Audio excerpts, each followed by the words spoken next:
ഓം നമോ നാരായണായ. ഓം ശ്രീ ഗുരുഭ്യോ നമഃ. 24 ഗുരുക്കന്മാർ. കുട്ടികളെ, മുനിമാരുടെ ശാപം തീരാൻ ബലരാമന് യാദവന്മാർ പ്രഭാസ തീർത്ഥത്തിലേക്ക് പോയ കാര്യം കഴിഞ്ഞ കഥയിൽ പറഞ്ഞായിരുന്നല്ലോ. പിന്നെ ഭഗവാൻ സ്വർഗാരോഹണം നടത്താൻ പോവുകയാണെന്ന് മനസ്സിലാക്കിയ ഉദ്ധവർ തന്നെയും കൂടെ കൊണ്ടുപോകണമെന്ന് പറയുന്നു. അപ്പോൾ ഭഗവാൻ ബദരാശ്രമത്തിലേക്ക് പോകാൻ പറഞ്ഞു. എന്നാൽ തന്നെ ബാധിച്ചിരിക്കുന്ന മായയെ അകറ്റി എനിക്ക് വിജ്ഞാനമുണ്ടാകാനുള്ള മാർഗം പറഞ്ഞു തരണമെന്ന് ഉദ്ധവർ പറഞ്ഞു. ഉദ്ധവരെ, അങ്ങ് വിജ്ഞാനിയാണ്. എങ്കിലും അങ്ങയുടെ മനസ്സംതൃപ്തിക്ക് വേണ്ടി വിജ്ഞാനപ്രദമായ ഒരു കഥ ആദ്യം പറഞ്ഞു കേൾപ്പിക്കാമെന്ന് ഭഗവാൻ പറഞ്ഞു. തൻ്റെ പൂർവികനായ യേതു ഒരിക്കൽ സർവ്വവും ഉപേക്ഷിച്ച് സുഖദുഃഖാദികളും വെടിഞ്ഞ് സദാ അലഞ്ഞു തിരിഞ്ഞ് നടന്ന ഒരു അവധൂതനെ കണ്ടു. യേതു ആ അവധൂതനെ ആദരപൂർവ്വം ക്ഷണിച്ച് സൽക്കരിച്ചിരുത്തി. എന്നിട്ട് യേതു ചോദിച്ചു, ലോകപൂജിതനായ ഹേ ധന്യാത്മാവേ, അറിവില്ലാത്ത വെറും ഒരു ബാലനെ പോലെ എല്ലായിടവും അങ്ങ് സഞ്ചരിക്കുന്നല്ലോ. ജനങ്ങൾ കർമ്മം ചെയ്യുന്നത് ആയുസ്, യശസ്, ഐശ്വര്യം ഇവയ്ക്ക് വേണ്ടിയാണല്ലോ. ശക്തനും വിദ്വാനുമായ അങ്ങ് ഒരു കർമ്മങ്ങളും ചെയ്യുന്നില്ല. അങ്ങ് സദാ ആനന്ദത്തിൽ മുഴുകി കഴിയുന്നു. ഈ ആനന്ദത്തിന് എന്താണ് കാരണമെന്ന് വിശദമായി പറഞ്ഞു തരണമെന്ന് അപേക്ഷിച്ചു. അപ്പോൾ അവധൂതൻ പറയാൻ തുടങ്ങി. 24 സദ്ഗുരുക്കന്മാരെ ഞാൻ ബുദ്ധി കൊണ്ട് അംഗീകരിച്ചു. അവരിൽ നിന്ന് കിട്ടിയ അറിവാണ് എല്ലാത്തിൽ നിന്നും മുക്തി നേടാൻ പഠിച്ചതെന്ന് പറഞ്ഞു. ഭൂമി, വായു, ആകാശം, വെള്ളം, അഗ്നി, സോമൻ, അർക്കൻ, കപോതം, പെരുമ്പാമ്പ്, സമുദ്രം, പാറ്റ, ഭൃംഗം, മാതംഗം, തേനീച്ച, മാൻ, മത്സ്യം, പിങ്കള എന്ന സ്ത്രീ, കുരൂരപ്പക്ഷി, ബാലൻ, കന്യക, ശരമുണ്ടാക്കുന്നവൻ, പന്നകം, ചിലന്തി, വേട്ടാളൻ, ഇവയാണ് ആ ഗുരുക്കന്മാർ. ഈ 24 പേരുടെ പ്രവൃത്തി കണ്ട് ഞാൻ പാഠങ്ങൾ പഠിച്ചതെന്ന് അവധൂതൻ പറഞ്ഞു. എന്നിട്ട് ഏതിൽ നിന്ന് എന്ത് അഭ്യസിച്ചു എന്ന് പറയാമെന്നും അവധൂതൻ പറഞ്ഞു.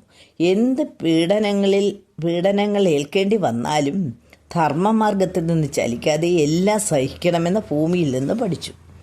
യാതൊരു ഉദ്ദേശമോ ലക്ഷ്യമോ ഇല്ലാതെയും സുഖദുഃഖാദികളെക്കുറിച്ച് ചിന്തിക്കാതെയും ഗുണദോഷങ്ങളില്ലാതെയും എങ്ങോട്ടെന്നില്ലാതെയും വായു ചുറ്റിത്തിരിയുന്നു. ഈ തത്വം പഠിപ്പിക്കുന്ന വായുവും ഗുരുനാഥനാണ്. ആകാശത്തിൽ മേഘശകലങ്ങളെ കാറ്റ് അങ്ങുമിങ്ങും പറപ്പിക്കുന്നു. കാർമേഘങ്ങൾ മഴ പെയ്യിക്കുന്നു.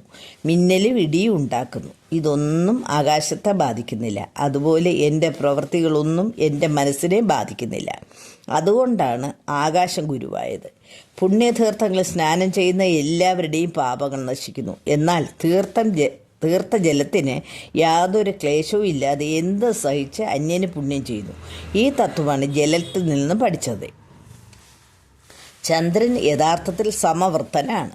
അത് പ്രപഞ്ചത്തിന് കുളിർമയും പ്രകാശവും നൽകുന്നു. സൂര്യൻ ചന്ദ്രനെ മറയ്ക്കുന്നു എന്നല്ലാതെ ചന്ദ്രന് യാതൊരു വൃത്തിക്ഷയവും ഉണ്ടാകുന്നില്ല.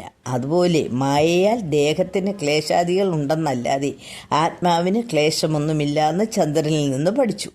സൂര്യൻ്റെ പ്രതിബിംബം പലതായും സുവ്യക്തനായും അവ്യക്തനായും കാണപ്പെടുന്നു. അതുപോലെ ആത്മാവും വിഭിന്നമായി കാണപ്പെടുന്നു. മായയുടെ വൈഭവത്താലാണ് ഇല്ലാത്ത ഈ പ്രപഞ്ചം ഉണ്ടെന്ന് തോന്നുന്നത്. അർക്കനിൽ നിന്നും ഈ തത്വം മനസ്സിലാക്കി. ഒരു കപോതവും കപോതിയും കൂടി സ്നേഹിച്ച് കുഞ്ഞുങ്ങളുമായി കഴിയുകയായിരുന്നു. ഒരു ദിവസം പക്ഷികൾ തീറ്റയ്ക്ക് പോയ സമയം വേടൻ കുഞ്ഞുങ്ങളെ വലയിൽ പിടിച്ചു. കപോതി ഇത് കണ്ട് ദുഃഖം മൂലം വലയിൽ ചാടി. പിറകെ കപോതവും അവരെ പിരിഞ്ഞ ദുഃഖത്തിൽ വേടൻ്റെ ഭക്ഷണത്തിനായി വലയിൽ ചാടിക്കൊടുത്തു. അതിസ്നേഹം ആപത്താണെന്ന് കപോതത്തിൽ നിന്നും പഠിച്ചു. യാദൃച്ഛികമായി കിട്ടുന്ന ആഹാരം സ്വാദിഷ്ടമോ കൂടുതലാണോ കുറവാണോ എന്നൊന്നും നോക്കാതെ വിഴുങ്ങുക, അത് പെരുമ്പാമ്പിൽ നിന്നും പഠിച്ചു.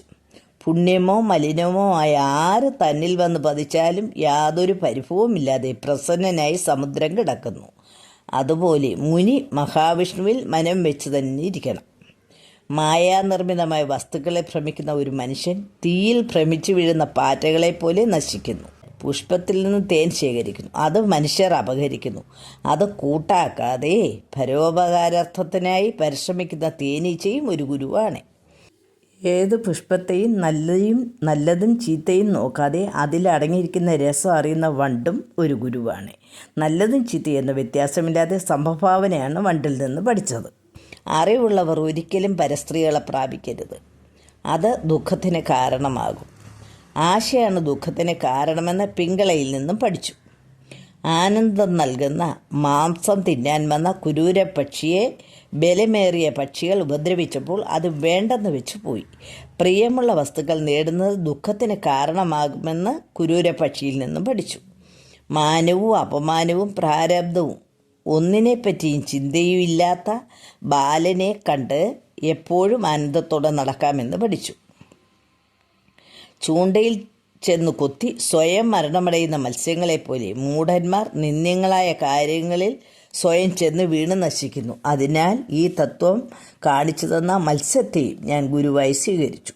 ചിലന്തി അതിൻ്റെ ഉള്ളിൽ നിന്ന് നൂല് വലിച്ച് വലകെട്ടി അതിൽ വീഴുന്ന പ്രാണികളെ ഭക്ഷിച്ചിട്ട് നൂലുകളെ തന്നിലേക്ക് വലിച്ച നൂലും എട്ടുകാലിയും ഒന്നാകുന്നു. അപ്രകാരം ഭഗവാൻ സൃഷ്ടികൾ നടത്തുകയും അവ തന്നിലേക്ക് തന്നെ ലയിപ്പിക്കുകയും ചെയ്യുന്നു. അതിനാൽ എട്ടുകാലിയും എൻ്റെ ഗുരുവാണ്. ഒരു ചെറിയ പുഴു അതിൻ്റെ ജന്മവാസന അനുസരിച്ച് സദാ വേട്ടാളനെക്കുറിച്ച് ചിന്തിച്ച് ഒടുവിൽ വേട്ടാളനായി തീർന്നു. അങ്ങനെ സദാ ഭഗവാനെ തന്നെ ധ്യാനിച്ചാൽ ഭഗവാന്റെ സാരൂപ്യം കിട്ടുമെന്ന് പുഴുവിൽ നിന്നും വേട്ടാളനിൽ നിന്നും പഠിച്ചു. എന്ത് ക്ലേശവും സഹിച്ച് താൻ മറ്റുള്ളവർക്ക് വേണ്ടി ജീവിക്കുമെന്ന് പർവ്വതത്തിൽ നിന്നും പഠിച്ചു. ഒരു കന്യകയ്ക്ക് കല്യാണാലോചനക്കാർ വന്നപ്പോൾ അവൾ തനിയെ നെല്ല് കുത്തേണ്ടി വന്നു. അപ്പോൾ കയ്യിലുള്ള വളകൾ കൂട്ടുമുട്ടി ഒച്ചയുണ്ടാക്കി. അവൾ ഒരെണ്ണം ഇട്ടിട്ട് ബാക്കി എല്ലാം മാറ്റി നെല്ലുകുത്തി. വളരെ ജനം ചേർന്ന് വസിച്ചാൽ കലഹമുണ്ടാകുമെന്ന് കന്യകയുടെ പെരുമാറ്റത്തിൽ നിന്നും പഠിച്ചു. ഏകനായി കഴിയണം എന്നും പഠിച്ചു. ശരം ഉണ്ടാക്കുന്നവൻ അവൻ്റെ ജോലിയിൽ മാത്രം ശ്രദ്ധിച്ചതുകൊണ്ട് മുന്നിൽ കൂടി പോയ രാജാവിനെ അവൻ കണ്ടില്ല. മനസ്സ് പരമാത്മാവിൽ ഉറപ്പിച്ച ഭഗവത് പദം ധ്യാനിച്ചിരിക്കുമ്പോൾ അകത്തും പുറത്തും ഉള്ളതൊന്നും അറിയത്തില്ല എന്ന് അതിൽ നിന്ന് പഠിച്ചു. വേടൻ്റെ പാട്ട് കേട്ട് വലയിൽ കുടുങ്ങുന്ന മാനിനെ പോലെ സന്യാസി ഗാനം കേട്ട് ഭ്രമിക്കരുതെന്ന് പഠിച്ചു. അന്യരുണ്ടാക്കുന്ന ഗുഹയിൽ പന്നക സുഖമായി വസിക്കുന്നു. ഇത് നശ്വരമായ ദേഹത്തിനു വേണ്ടി ഗ്രഹം ഉണ്ടാക്കേണ്ടെന്ന് പഠിപ്പിച്ചു. ഇങ്ങനെയുള്ള ഗുരുക്കന്മാരിൽ നിന്ന് പഠിച്ചതെല്ലാം മനസ്സിൽ ഉറപ്പിച്ചു. അതിനാൽ ഈ ശരീരത്തെക്കുറിച്ചോ ജീവിതത്തെക്കുറിച്ചോ ചിന്തിക്കാതെ ഗുരുക്കന്മാരിൽ നിന്ന് കിട്ടിയ പ്രകാശത്താൽ ഞാൻ ലോകം ചുറ്റി സഞ്ചരിക്കുന്നു. യദുവിനോട് ഇപ്രകാരം പറഞ്ഞിട്ട് അവധൂതൻ പോയി. അങ്ങനെ ആദ്യം ഉദ്ധവർക്ക് ഭഗവാൻ യദു അവധൂത സംവാദമാണ് പറഞ്ഞു കൊടുത്തത്.